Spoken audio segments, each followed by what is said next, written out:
நடிகர் ராஜேஷ் அவர்கள் மரண செய்தி கேட்டு ரொம்ப பேரதிர்ச்சியாக இருந்துச்சு, ரொம்ப துக்கமாக இருந்துச்சு. ஏன்னா ரொம்ப யதார்த்தமாக பழகக்கூடியவர், கொஞ்சம் உண்மையாக வாழணும்னு ரொம்ப ஆசைப்படுவார். சினிமாக்காரர்கள் மாதிரி எந்த தவறுகளையும் நம்ம பண்ணிடக்கூடாது அப்படிங்கிறதுல ரொம்ப பிடிவாதமாக இருந்தார். ரொம்ப உண்மையாளனாக வாழ்ந்ததுனால எப்போதுமே உண்மையாளர்களுக்கு சொந்த குடும்பம் கொஞ்சம் பகையாயிடும். தான் பிள்ளைக்கு செய்யலையேங்கிற மனைவி வருத்தம் உண்டு. மகனுக்கு அப்பா நமக்கு நிறையா வாய்ப்பு வாங்கி கொடுத்துருக்கலாமே என்ற ஆதங்கம் உண்டு.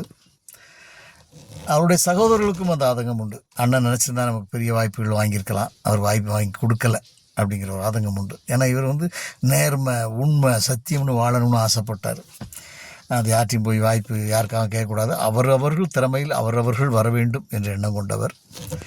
அவர் பேசிக்காக கிறிஸ்துவ மதத்தில் பிறந்திருந்தால் கூட இந்து கோயில்களுக்கு, மசூதி, தர்காக்களுக்கும் செல்வார். ஏன்னா எல்லாத்துலேயுமே அவருக்கு ரொம்ப ஈடுபாடு உண்டு. எல்லா இடத்துக்கும் போகணும் அப்படின்னு நினைப்பார். அவருக்கு ஆரம்ப காலங்களில் தெய்வ நம்பிக்கை இல்லாமல் இருந்துச்சு. எனக்கு ஒரு 25-30 வருட காலமாக அவரை தெரியும். தெய்வ நம்பிக்கை இல்லாமல் இருந்தார், கொஞ்சம் கம்யூனிஸ்ட் பேஸில் வாழ்ந்துட்டு இருந்தார். அப்புறம் இந்த குறிப்பாக அந்த மதுரை வாயில் பக்கத்தில் முருகேசன் என்கிற ஒரு ஜோசியரை போய் பார்த்தாரு. அவர் இவருடைய வாழ்க்கையில் நடந்த சம்பவங்களையும் நடக்க போகிற சம்பவங்களையும் ரொம்ப சொல்லிட்டார். அதிலேருந்து பெரிய ஆச்சரியமாகி அவரை பற்றி இவருடைய யூடியூப் சேனலை சொல்லி அந்த ஆள் இப்போ பெரிய கோடீஸ்வரன் ஆகிட்டான். வீடு, காரு, பங்களாலாம் வாங்கிட்டார். அந்த அளவுக்கு இவருடைய மீது அபிமானமும் நம்பிக்கையும் கொண்ட ரசிகர்களும் நண்பர்களும் ரொம்ப ஏராளமாக இருக்காங்க. ஒரே நேரத்தில் புரட்சி தலைவரோடும் நடிகர் திலகத்தோடும் ரொம்ப நெருங்கிய நட்பு கொண்டிருந்தார். நடிகர் திலகத்தின் நடிப்பில் ரொம்ப அடிமையானவர். புரட்சி தலைவருடைய அன்புக்கு ரொம்ப இவரை நிகழ வைத்த சம்பவங்கள் நிறையா உண்டு.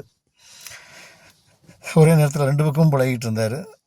அதனால் 2 பேருமே இவரை தப்பாக எடுத்துக்கிறதில்ல, 2 பேருமே இவரை நல்ல நட்போடு உபசரித்தாங்கன்னு சொல்லுவார். அது மாதிரி பத்மஸ்ரீ கமல் அவர்களோடு ரொம்ப நெருங்கிய நெருக்கம் கொண்டவர்.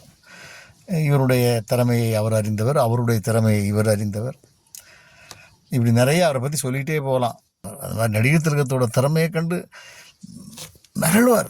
நான் நடிகர் திலகம் சிவாஜி கணேசனை பார்த்து நான் நடிக்க வந்தேன், ஆனால் அவரை மாதிரி என்னால் நடிக்க முடியல. ஆனால் என்னை பார்க்குறவங்க சொல்லுவாங்க, நீங்கள் சிவாஜி மாதிரி இருக்கீங்க அப்படின்னு சொல்லுவாங்க. பாரதி கண்ணன் நான் சொல்கிறது, ஏன்னா மக்கள் பார்க்குறவங்கெல்லாம் சிவாஜிக்கு சொந்தக்காரரான்னு கேட்குறாங்க. இதுவே எனக்கு பெருமை. சிவாஜி மாதிரி நடிக்க முடியலனாலும் பரவாயில்ல, அவர் மாதிரி இருக்கேன்னா சொல்கிறாங்களே, அதுவே எனக்கு சந்தோஷம்தான் அப்படிம்பாரு. அந்த அளவுக்கு நடிகர் திலகத்து மேலே வெறி கொண்ட ஒரு நடிகர்.